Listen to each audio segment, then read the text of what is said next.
Salam à tous. Donc, on reprend la Torah 18 du côté Moharan. Donc, on s'est arrêté en plein milieu de la haute Vav, d'accord, où on avait expliqué que lorsque un dirigeant qui n'est pas digne de la Emouna, il veut s'emparer qui n'a pas une Emouna parfaite, il veut s'emparer de la direction du Ham Israël, d'accord. On avait vu que dans l'histoire de la Gemara, qu'est-ce qui s'est passé? Il y a eu une voix céleste qui est sortie et qui a dit, qui c'est qui veut prendre, qui c'est qui veut se saisir de ce coffre fort qui est en réalité la boîte de la femme de Rabbi Chaina ben Dosa, dans laquelle elle va mettre plus tard le Techelet pour les tzadikim. D'accord. Le Techelet pour les tzadikim. Le Techelet, c'est le bleu azur qu'on mettra sur le fil des tzitzit, qui est réservé pour les tzadikim dans le monde futur. D'accord. Et on avait dit qu'en fait, c'est quoi la femme de Rabbi Chaina ben Dosa? On avait dit que Rabbi Chaina ben Dosa, il représentait la Emouna, vu que c'était lui le pilier de la Emouna de sa génération. Et sa femme, on avait vu que sa femme, Eshet, c'est la femme de Rabbi Chaina ben Dosa, c'était les initiales de Abanim Shlemot Tivne. Je recherche dans les mots où c'était, on reste un peu plus haut. Voilà, Abanim Shlemot Tivne, tu construiras des pierres parfaites. Or, on avait dit, c'est quoi les pierres parfaites que tu construiras? Ce sont en fait, dans le livre, dans le Sefer Yetzirah, on avait vu que les lettres de la Torah, les lettres par lesquelles Hachem il a créé le monde, eh ben, elles sont appelées des pierres. Hachem il a construit le monde avec des lettres. Donc, les lettres sont en fait des pierres avec lesquelles on peut construire le monde. Donc, toutes les lettres de la Torah, toutes les lettres de la Gdusha, d'accord, le Lashon Kodesh, c'est le Lashon saint, la langue sainte par laquelle Hachem a créé le monde, c'est la seule qui s'exprime dans la Torah. Et bien, ce sont des pierres avec lesquelles on peut construire le monde. Et la perfection de ces pierres, donc la Avanim Shlemot Tivne, que des pierres parfaites tu vas construire, que les pierres vont être parfaites pour faire des véritables constructions, et bien, c'est représenté par la femme de Rabbi Chana ben Dosa, parce que Avanim Shlemot Tivne, on avait vu, c'était les initiales de Eshet. Eshet, Alev, Shin, Tav, ça fait Eshet, et c'est aussi les initiales des pierres parfaites que tu vas construire. C'est quoi ces pierres? On avait dit que c'est les permutations dans un mot. Quand tu prends un mot, par exemple, on avait pris le mot Shabbat. Le mot Shabbat, on avait vu que c'était 3 lettres. Et bien avec 3 lettres, tu peux faire 6 mots en fait. Tu peux faire 6 permutations du mot Shabbat. D'accord. Le mot Shabbat, tu peux l'écrire, on avait dit Shin Bet Tav, Tet Bet Shin, Bet Shin Tav, etc. 6 permutations. Et comme ça, en fonction du nombre de lettres qu'il y a dans un mot, tu vas pouvoir faire des permutations. D'accord. Si par exemple, tu vas prendre un mot qui a 4 lettres, eh ben, tu pourras faire 24 permutations. Si tu prends un mot qui a 5 lettres, eh ben, tu pourras en faire 120 120 mots différents, d'accord, etc., etc. Et ainsi de suite, ainsi de suite. Comme ça, à chaque fois qu'on va augmenter de lettres, ça va augmenter les permutations possibles. Et donc, donner, en fait, à un même mot différents sens. On est d'accord que si un mot, je tourne les lettres, ça donne un autre mot. Donc, dans un mot, en potentiel, il y a plusieurs significations qui sont cachées et cryptées dans des lettres qui vont combiner un mot. Or, des significations, c'est des buts. Un mot, il va te donner un sens. Adam Arishon, quand il a appelé les choses, c'est lui qui, par la sagesse que Dieu lui a donnée, il a eu le mérite de définir les objets et les animaux, leur donner un nom. Mais un nom, ça donne une direction. Quand tu dis qu'il est docteur, ça définit un but. Qu'est-ce qu'il représente cette personne-là? Quand tu dis qu'il est médecin, tu dis qu'il est policier, tu dis que c'est un mari, tu dis que c'est une femme, tu définis les choses par le nom, tu vas avoir une définition et un but qui est renfermé dans l'objet ou la personne ou la chose que tu décris par un nom, ça renferme le but qui est caché en elle. Donc tu vois que dans un mot, dans le Lashon Kodesh, eh ben, en réalité, tu as la possibilité de découvrir les différents buts qui sont cachés dans la construction de ce mot-là qui représente ce que ça représente. D'accord. Ce qu'on avait expliqué au début de la Torah, que dans chaque chose qui a été créée sur Terre, ça a été créé avec la sagesse divine, avec les lettres divines, avec les lettres de la Torah, et que chaque chose renferme un but en elle, et qu'il y a un but qui est plus profond encore pour arriver au but de tous les buts, qui est le but du monde futur, les plaisirs du monde futur. Donc en fait, dans chaque mot, dans chaque chose de ce monde-là qui a été appelé par un mot, et ben dedans, il y a différents buts qui s'expriment, et en fonction de la émouna qu'on aura, plus personne va avoir de la émouna que c'est Dieu qui a créé le monde, qui a créé le monde avec les lettres de la Torah, que les lettres de la Torah, c'est pas des lettres chutot, c'est pas des lettres simples, que la Torah, la Tfila, tout le Lashon Kodesh, c'est vraiment quelque chose extrêmement profond qui provient de la sagesse divine. Et à ce moment-là, une personne elle va pouvoir avoir la foi qu'un mot, il a plusieurs permutations et que chaque permutation elle a un sens. Et il va commencer à pouvoir décrypter les buts qui sont renfermés dans chaque chose de ce monde-là, jusqu'à arriver par la Emouna à relier toutes les permutations possibles d'un mot. C'est-à-dire que si un mot il a 6 permutations, comme on l'a vu ici par exemple pour le mot Shabbat, donner un sens à chaque permutation et pour pouvoir trouver au final le but de tous les buts qui est renfermé dans chaque chose, qui est le plaisir du monde futur. Ça, c'est ce que le tzaddik il arrive à faire. Rabbi Shimon Bar Yochai, sur le mot Bereshit, il a fait les 70 permutations du mot Bereshit, des lettres du mot Bereshit, et il a donné des tikkuné à Zohar qui sont à chaque fois une explication différente d'une permutation des combinaisons de lettres du mot Bereshit qu'on peut le tourner dans différentes lettres. Et à chaque fois, il en a fait tout un sefer extraordinaire des secrets de la Torah qui sont le tikkuné à Zohar. Mais tous ces buts-là sont renfermés dans un mot, donc ils sont rejoints dans un seul but. D'accord. Et ça, c'est Eshet Rabbi Hanina ben Dosa, la femme de Rabbi Hanina ben Dosa. Eshet, on a dit, c'est Avanim Shlemot Tivneh, tu vas pouvoir construire, tu vas comprendre quels sont les secrets qui sont renfermés dans la création par lequel Hachem a créé le monde par les lettres de la Torah. Et Rabbi Hanina ben Dosa, ça fait référence à la Emouna, il faut de la Emouna dans les lettres de la Torah pour pouvoir commencer à percer les secrets de la Torah, percer les profondeurs du but qui est caché dans la Torah pour remonter jusqu'au but de tous les buts, qui est le plaisir de savoir que tout vient d'Akadosh Baruch Hu, les plaisirs du monde futur. Ok. Ve'aotiot, nous dit Rabbi Akadosh, Nishlamim, Alideh Emuna. Et donc ces lettres-là de la Torah, elles vont se parfaire, toutes ces permutations des lettres, grâce à la Emuna. D'accord. C'est par la Emuna qu'une personne va avoir dans la Torah et dans Akadosh Baruch Hu qui va pouvoir commencer à donner du sens aux lettres de la Torah et comprendre le but qui est caché dans les lettres de la Torah. Alideh Emuna, il prinat, et donc il nous ramène un verset dans Tsephania pour nous expliquer ça. Az et por el amim safa verora.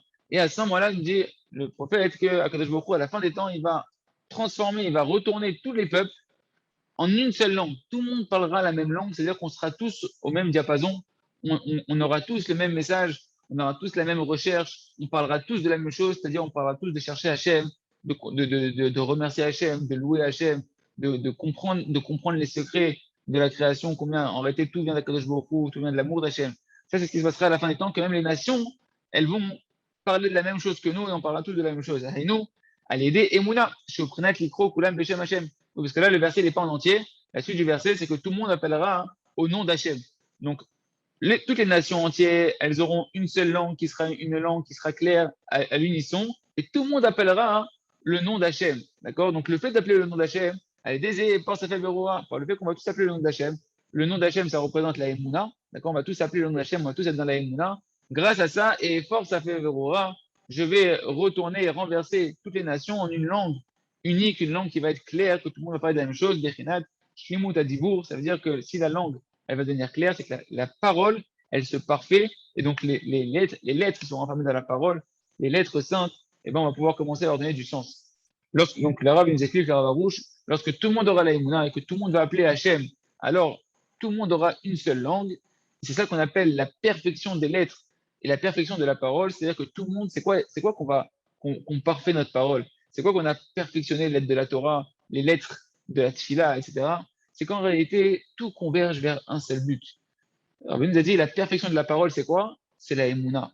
Quand tu converges, tout ce que tu es en train de dire, que maintenant, tout ce que tu vis dans ta vie, tout ce que tu parles, tout ce que tu étudies, tout ce que tu pries, ça a un seul but, la Emouna. À ce moment-là, tu as donné du sens, tu as donné de la vérité et tu as donné la perfection à la parole, que de la même manière que Dieu il a créé le monde, et il s'est fait connaître par la parole, il s'est dévoilé par la parole que quand il a créé le monde, il a exprimé 10 paroles de création, 9 et une qui est pas entendue, mais 10 paroles.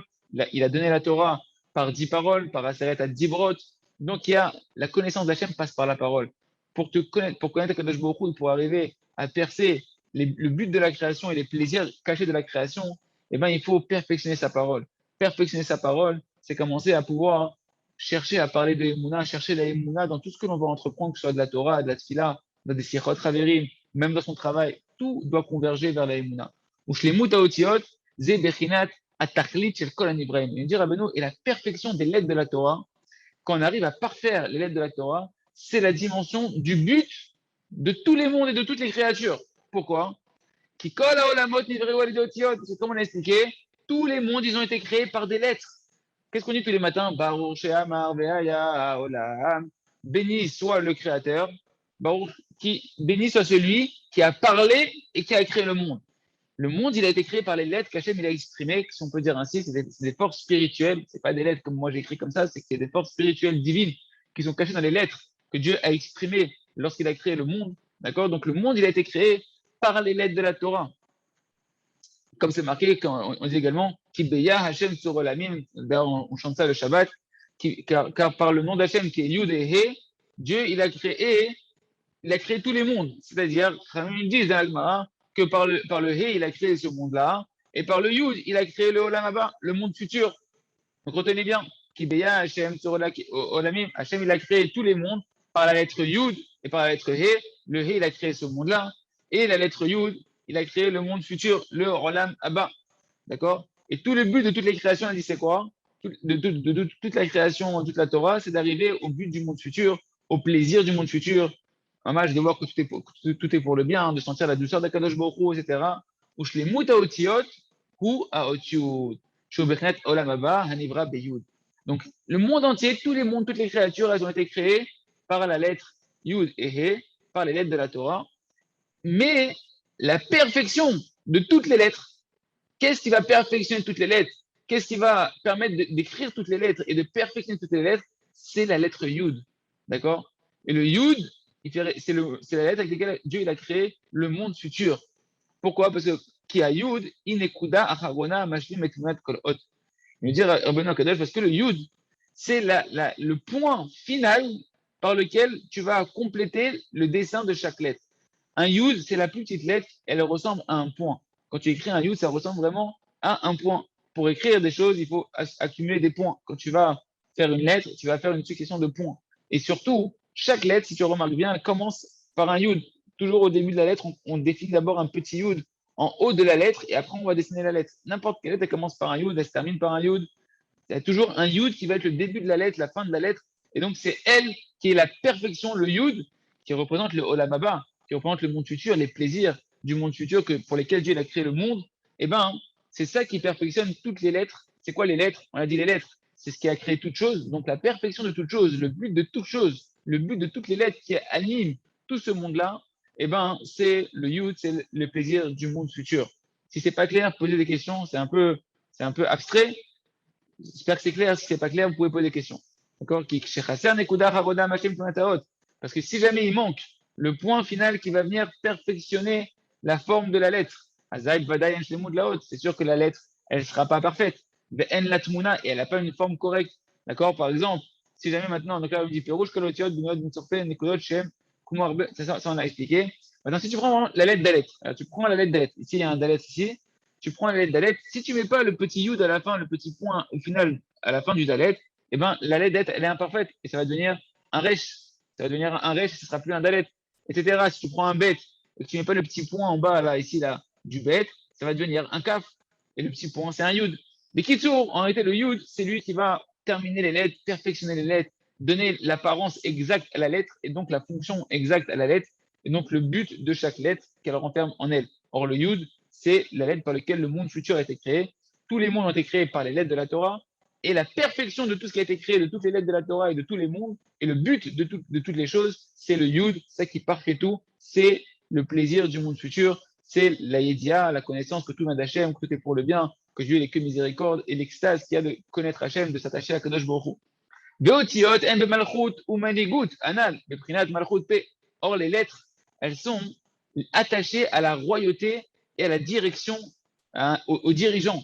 Pourquoi? Beprinat malchut pe, comme on sait que c'est marqué que malchut pe karinanla. On a dit que c'est marqué que la royauté, elle est appelée la bouche.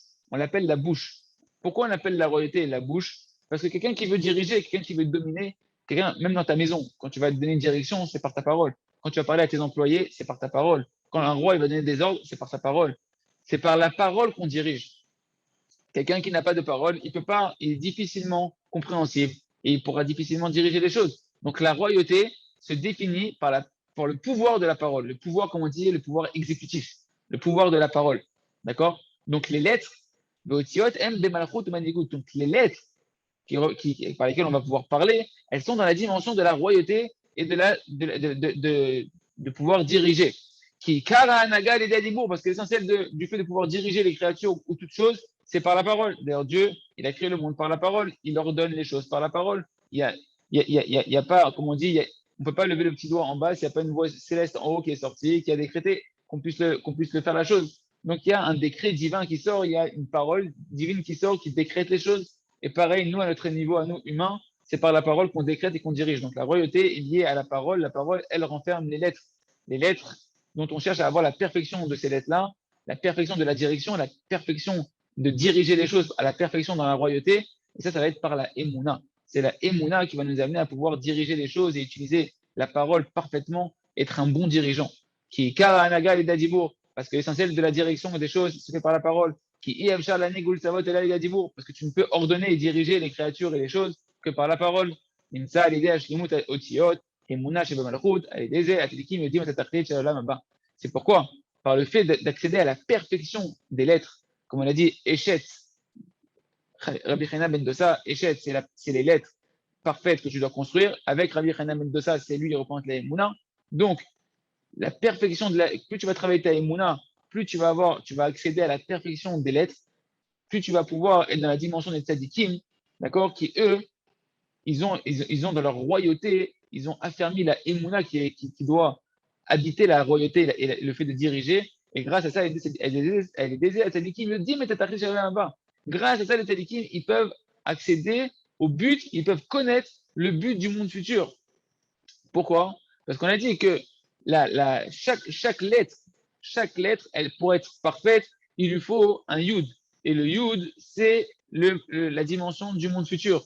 Or, les tzadikim, qui eux, ils ont parfait la parole, ils ont parfaitement la qualité de la parole par le fait qu'ils sont complètement dans la Emouna.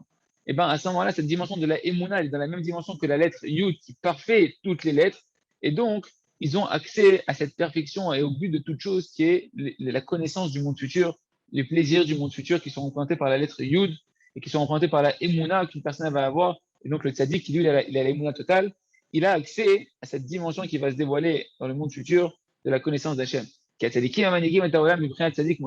Parce que les tzaddikim, eux qui dirigent le monde dans la dimension de tzaddik Moshel, le tzaddik qui dirige, eux, ils sont véritablement en match, ils ont accès à la qualité de la royauté. Et c'est à quoi que quand il dit Rabbeinu, il veut dire que même si jamais tu vois qu'a priori, ce n'est pas les tzadikim qui dirigent le monde, tu crois qu'il y a ici un président, il y a un premier ministre, il y a un riche là-bas qui a du pouvoir, etc. Et bien malgré tout, c'est les tzadikim, même si c'est de manière cachée, même de manière, tu ne le vois pas, tu ne te rends pas compte, mais c'est eux qui vont dominer toute la génération.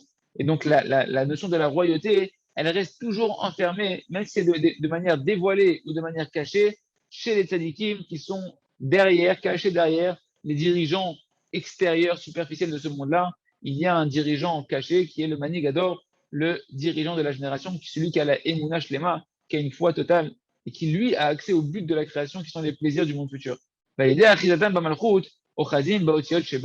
du fait maintenant que les tzadikim, ils sont associés et ils sont mamash, ils tiennent la qualité de la royauté, eh ben, ils peuvent avoir accès aux lettres qui sont contenues dans la royauté, puisqu'on dit que la royauté, elle n'existe que par la parole. La parole, c'est les lettres. Donc, eux, vu qu'ils ont la royauté, ils ont accès à la perfection de la parole. Donc, ils ont accès à la perfection des lettres qui sont dedans. Or, la perfection des lettres, on a dit que c'est la lettre Yud, qui permet de parfaire toutes les lettres. Donc, ils ont accès au Yud, qui le Yud représente le Olam Haba. Donc, ils ont accès à la connaissance du Olam Haba, à la connaissance du monde futur. C'est pour ça qu'on doit chercher Tzadikim pour pouvoir accéder au plaisir du monde futur, au but de la création, de comprendre pourquoi je suis là, donner du sens à sa vie. C'est chez les Tzadikim qu'on le trouve et le plaisir caché du but de la création est chez les Tzadikim. Donc, du fait qu'ils ont accès à la royauté, ils ont accès aux lettres qui sont contenues dedans. Et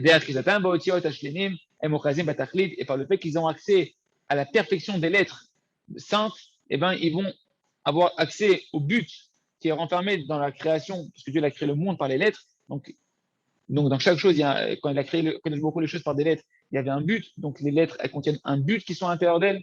Chez Shlemut Haotiot, ce but qui est dans les lettres, c'est la perfection des lettres.